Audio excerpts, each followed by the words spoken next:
4, follow traffic, clear visual approach, runway 4 right, maintain 17, John Austin, 5 mile final. 17 till 5 out. Routing business aviation around what looks to be a very active season for convective weather. From the National Business Aviation Association, this is Flight Plan, brought to you by Aviation.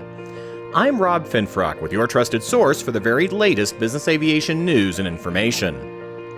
We've already seen this year a number of severe storms that have wreaked havoc across the Midwestern U.S. and along the East Coast, and summer hasn't even started yet.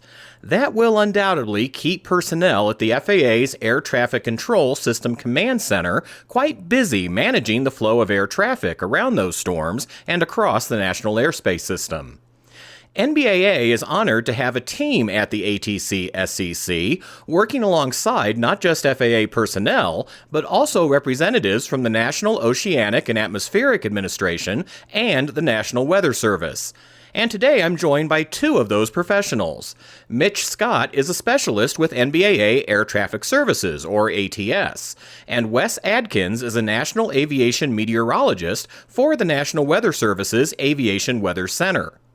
Let's jump right into this, Wes. Based on what we've seen already this year, what might that portend for convective activity across the nation this summer? Well, for starters, I'm going to say that if you live in an area that gets lots of convection over the summer, you're probably going to get lots of convection. I haven't really seen any anomalies so far. The East Coast kind of has gotten a little more active here recently, but in general, it's Texas, the Plains, and the Midwest, and of course the popcorn over the South. Florida, I don't think is as active as it will become, so we have yet to get into a lot of Florida convection. And that brings up my next question that I'm sure is on the minds of many listeners. What might we expect for this year's hurricane season? In the tropical, subtropical Atlantic, temperatures are running well above normal. In fact, I've even seen some terms near record temperatures above normal. The other thing that's important for this year is that we are exiting an El Nino season, if you will. You might hear people call it ENSO, El Nino Southern Oscillation. When El Nino is in effect, it generally makes a lot of windy conditions aloft, so you get a lot of wind shear over the tropical Atlantic, and that tends to shear the storms apart. So the fact that we're exiting El Nino and probably going into a La Nina pattern, which favors lighter winds over the Atlantic and lower pressure over the subtropical Atlantic, then you're probably going to get more storms and more intense storms, and that will lead to more named storms and more hurricanes. Colorado State has already put out their forecast, and they're calling for significantly above normal in the number of named storms, the number of hurricanes, and significantly the number of days with hurricanes that we're seeing out there. Mitch, it sounds like that's going to keep you and everyone at NBAA ATS quite busy. We've seen some pretty active thunderstorms over Texas and the Midwest so far. We're currently waiting on Florida to kick off with the popcorn thunderstorms over northern, Midwest, and southern Florida, which is pretty high impact due to the density of roots in the area. So as we get going into the convective season, we're going to expect that to start to light off a little bit more. So for now, we're enjoying the warmer, I guess, more temperate weather before thunderstorms really get going down south. So what that means for us is that we're going to keep strategizing with the command center. We're going to keep talking to our operators. We're going to keep talking to the command center specialists.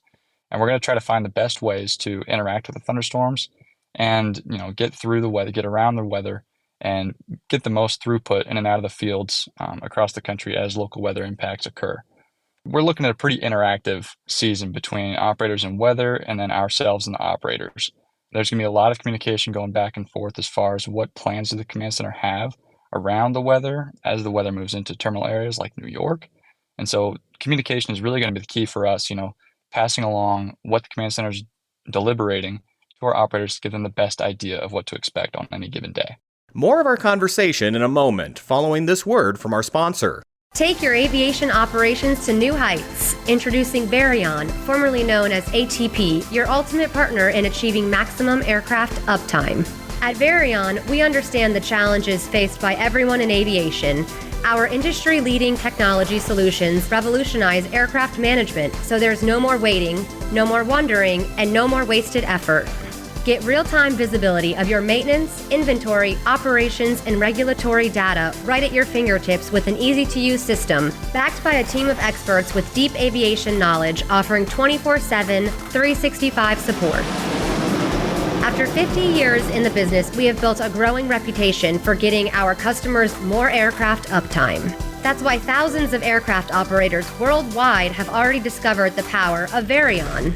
Say goodbye to downtime and hello to increased efficiency and profitability. Visit Varion.com to learn more. Varion, let's get you more uptime. We're back now with Mitch Scott and Wes Adkins, and our discussion about what business aviation operators should expect during this summer storm season. Wes, can you tell us a bit about the TCF and some of the other tools you use at the National Weather Service to forecast convective activity? TCF, that is short for Traffic Flow Management Convective Forecast. Effectively, it's a graphical representation of organized convection in the lower 48 states. You'll have a 4-hour forecast, you'll have a 6-hour forecast, and an 8-hour forecast. With the TCF, it gives you several parameters. First of all, you'll know the echo tops of this specific area. You'll know about where it's going to form, and you'll also know the intensity or maybe the density to which it forms. You might hear the word sparse coverage thunderstorms, and that essentially means you've got greater than 25% coverage within a specific area or polygon that you can expect convective tops of greater than flight level 250. We also try to give you a forecast on how tall these storms will be, basically an increment of 40 and greater. And for some areas like the Northeast, it's really significant at 25,000 feet. So that's when planes tend to descend towards the East Coast, terminals, and 25,000 feet means a lot more than, say, 50,000 feet over the Dakotas because there's far more traffic. So that said, you also have medium coverage above the sparse coverage, and that's greater than 40% coverage. So while sparse should get everyone's attention, medium is a density of thunderstorm coverage that you can kind of expect routing impacts. You know, you're probably going to have to deviate. There may be some other constraints because managers can't really open this flight airspace because it's a lot smaller to deal with given the traffic to just everyone at one time. So we don't tell air traffic managers how to do that. We'll just say this is what the weather is going to be. So you've got sparse coverage, you also have medium coverage, and then finally, the worst possible coverage is line coverage.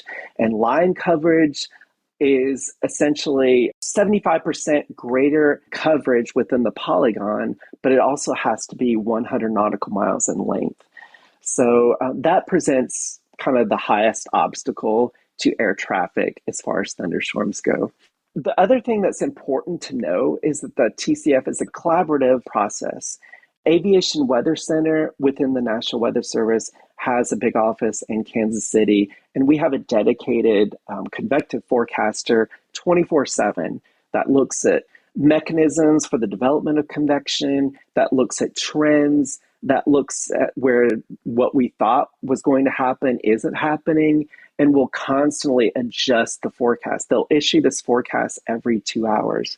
But before they will issue a draft forecast, and they present it to a panel of NOAA meteorologists. We have Canadian meteorologists that are on the panel, as well as stakeholder meteorologists. And they have an interest in getting these things right because it's all for the efficiency and safety of the operation. And that's getting goods in safely and efficiently as well. The TCF has to be one of my favorite weather products. It truthfully is, apart from local TAFs, the one weather product that the Command Center is actively using to strategize the day. It is always in the forefront of any planning conversation as the FAA holds planning telecons every couple hours. So what that means for the stakeholders is that that's the area where really all the eyes are on. Like Wes says, it's a collaborative effort.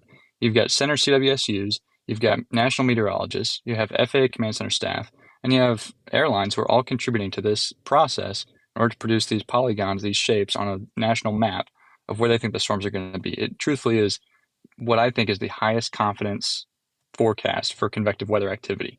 So for the operators, it's kind of a big deal. Now, in no way are these TCF polygons a no-fly zone, especially the sparse ones. They're showing confidence that there's going to be coverage of thunderstorms, but it doesn't mean that it's not completely permeable. There's still ways to get through those areas that are drawn on the map. There's still possibilities with route availability. In no way is that a don't fly here, it's not going to work. As we get into the medium coverage, then we're starting to question the permeability, the accessibility of the airspace, but we're still able to find some gaps. And getting through, getting over, getting around those convective weather cells as they develop is kind of the name of the game. That's where the money's made once the weather starts to kick off, especially when you get blanket coverage over northern Florida. Anyone's going to try to find any gap, even if it's medium coverage on the map. People are going to try to find a way through. And so it's not a deterrent of traffic. It is strictly just a strategy tool for the command center to use to work around possible weather impacts, as we're starting to think through the day. So on the operator side, I think the TCF is a fantastic tool. It draws out very clearly where they're expecting high impact weather. Like Wes said, with the medium coverage, they're starting to draw reroutes. They're starting to think, what terminals are going to be in the way. And then local facilities, centers are going to start putting in their 2 cents on what routes need to be implemented. And then local terminals will get on the call and they'll say what initiatives they may want depending on whether's going to be there. And then you get things compounding like weather and high volume traffic, like in New York, where you've already got one of those things. You have high volume traffic 24/7. And then you throw a thunderstorm in there and then the whole system goes off the rails. So the TCF really is an incredible tool just to kind of gain the visibility. And then our subscribers are welcome to call our desk and see what conversations we're having with National Weather Service, with command center supervisors and national traffic management officers to see what they're thinking about through the day. What routes are going to be on the way? What terminal initiatives are we expecting? What's going to happen as this TCF polygon continues to move east towards maybe a terminal, towards maybe a high route area like the Northeast or the Southeast and Panhandle, Florida. So there's a lot of application that goes with it, and it really is a fantastic tool to use just to kind of gain the visibility on what the command center is thinking. And then our subscribers can always reach out and see what the specifics are around those areas.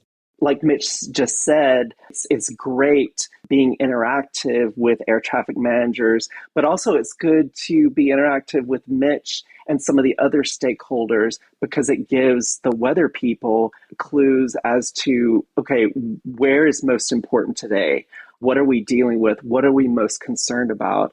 And that can kind of give us a script. Hey, I need to spend extra effort in worrying about the airspace over the Delmarva, or I need to spend extra effort looking at the timing of those thunderstorms, that medium coverage that might be developing over Jacksonville Center and potentially cutting off parts of northern Florida. And likewise for center weather unit specialists to be stationed at centers, they can kind of tell, okay, we're going to plan on routing most of the traffic over the northern part of our airspace as opposed to the south.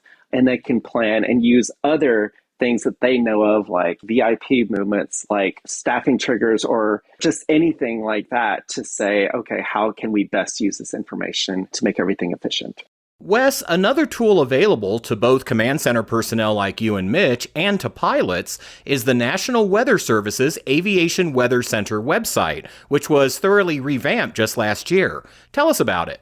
If anyone has not gone to our new website, I highly recommend it. There's a lot of information on there for pilots, for users of the FAA products. In addition to the TCF, we have every bit of imaginable TAF you can get from the United States as well as internationally. For those of you going to the Caribbean, because I know there are some private pilots that go down to the Caribbean, we have something called the Galvez-Davidson Index. In fact, if you go in the pull-down menu under Tools, there is something, it's 3 down, it's called the Traffic Flow Management Portal. And it was kind of designed for use by a lot of air traffic managers, but we collected a lot of some external fields or external websites that may be significant for your use of aviation weather, that aviation weather does not produce, but you can get through like one common link to a lot of different products. In fact, you can even customize your aviationweather.gov website to only look at the tasks that you fly to the most or potential refueling stops.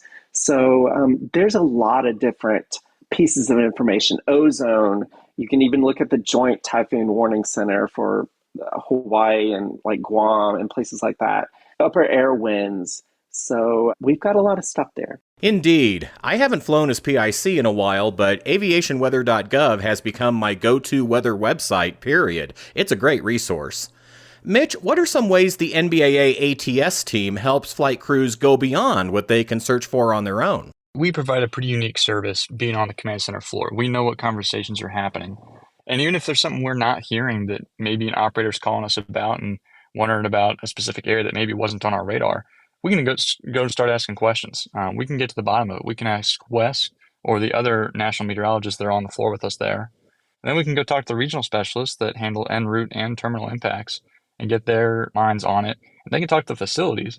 And then once we get all of those answers together, we can present the operator with something tangible, just a file of everything that local facilities, meteorologists, and what specialists at the command center are thinking for that specific flight.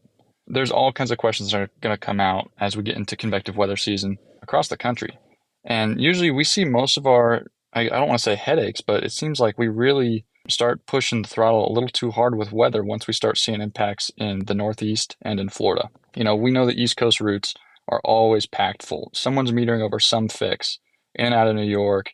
Jacksonville Center is always routing traffic around, whether tactically or with en route initiatives if strong enough weather is presenting.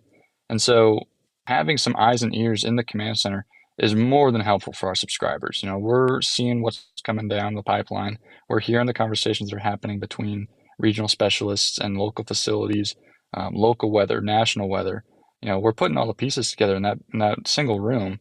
And once we start getting plans together, you know, subscribers are more than welcome to reach out to us, call, email, however, to see what's going on behind the scenes. What do we think is going to happen later on in the day? You know, how is New York going to look 4 to 6 hours from now once weather really starts getting into the terminal areas and starts closing off arrival and departure gates? And then we start running into issues with throughput, and maybe we're seeing gridlock at airports. And so having a leg up, getting into those conversations hours before events are even happening is what's really the most valuable thing that our desk can provide. Traffic is easy to predict. Airlines are filing the night before. Most of our users are filing the night before. And even then, if you're flying the day of, most of the volume is going to be filing the morning. And so we're going to have a pretty good picture of the traffic demand. And that's really predictable. You know, you're going to expect, you know, JFK is going to have a lot of traffic. Okay, we know that it happens every day. You have those high volume facilities that you know are going to get traffic. But then you throw weather into the mix, and that's when things start to get a little messy. We have to rethink a few things because it's no longer easy where you can just land airplanes and depart airplanes. It now comes to, okay, you know, the field is inaccessible for an hour and a half with a thunderstorm on top of them. What are we going to do with an hour and a half of planes trying to get out and get in? So that's where the conversations really start running, and that's where it's very useful to have people like us in there listening to what's going on, watching decisions get made, and seeing how things are going to play out. That's especially the case when, as you mentioned before, Mitch, and I quote, things go off the rails. On any given day, we're not only dealing with the potential for convective weather, but also TFRs, airspace closures, and other restrictions. Yeah, things can pile up very quickly. The more variables you add, the more chances you add for things to kind of not go according to plan. Sometimes, you know, weather is tough to predict too, and we may miss something. It may be over forecasted, it could be under forecasted. And so that's always something we're trying to keep in the back of our mind too, but we try to trust them as much as we can because they really are the experts. So handling is really just comes down to taking in all the information, all the variables, every TFR, every sporting event, any, you know, local conference that may be going on that could drive up traffic, and trying to put all the puzzle pieces together to put together really what is the best guess, because we never truly know what's going to happen. Because at the end of the day, you may put together this incredible plan, weather is perfectly clear, the event's running smoothly. There's so much parking space available. The airport's running efficiently. And next thing you know, an airplane could blow a tire, and then you've got a runway closure. So you still put together the best plan you can, and then for some reason, something that's completely out of your control could affect the airport operation in a way that you never expected. Wes, what else would you recommend to business aviation pilots as we navigate through the summer convective weather season? As they say, knowledge is power. Use all the tools at your disposal. A section on our website, if you click under weather, the first pull down menu, there's a section called thunderstorms where you can get a rough outline of where the convection is going to be. And it details it hour by hour. Take your smartphone out. Most people have a weather app, or like Mitch probably has 5 weather apps. Who knows? So take your phone out, let it be set up to get those public watches, because you never know, like a severe thunderstorm watch might impact your route to the airport. That could alter your plans more so than the actual flight to wherever you're going. So knowledge is power. Use everything you've got. Mitch, what tips would you offer? As you get weather developing, you may need to do some tactical deviations. That's where having extra fuel on board is helpful, because as you start to deviate left and right, up and down off course, you're adding more time, you're adding more fuel burn to your flight plan. And then when you get to your destination, if you have to hold, well, now you've got less holding fuel available. Another thing is that the FAA advisory page that the command center puts out to notify stakeholders, other facilities, operators, is available for public use. So that's the FAA's Air Traffic Control System Command Center Advisory Database. On there, local facilities in the command center can deliberate what they want to put out, what they want other people to see. It really is the key visibility spot that the command center uses to log and to make available to the flying public. And so having access to that, you can see things like severe weather avoidance plans. You can see arrival holding warnings. And this is still information that we can communicate in a phone call or an email if subscribers want to reach out to us. If they subscribe to the air traffic desk, they can always call us. We can give them the most recent things that are coming to whatever airport they're flying to, or coming out of for that matter. Be sure to check out the updated aviationweather.gov website, along with the FAA Command Center's advisory page that Mitch mentioned. That's available through fly.faa.gov. Also be sure to visit nbaa.org/ATS for more information about how NBAA Air Traffic Services works for business aviation every day from the floor of the FAA Command Center. And that's the latest from the National Business Aviation Association. Remember, you can subscribe to all Flight Plan episodes at Apple Podcasts, Google Podcasts, and Spotify, or wherever you find your favorite podcasts, including by asking your virtual assistant or connected device. Of course, you can also download Flight Plan directly from nbaa.org. I'm Rob Finfrock. Thanks for listening, and join us next time for a new episode of Flight Plan. Miles right base, sending out 3500. All right, we got him inside. We're slowing back to 170. Cover.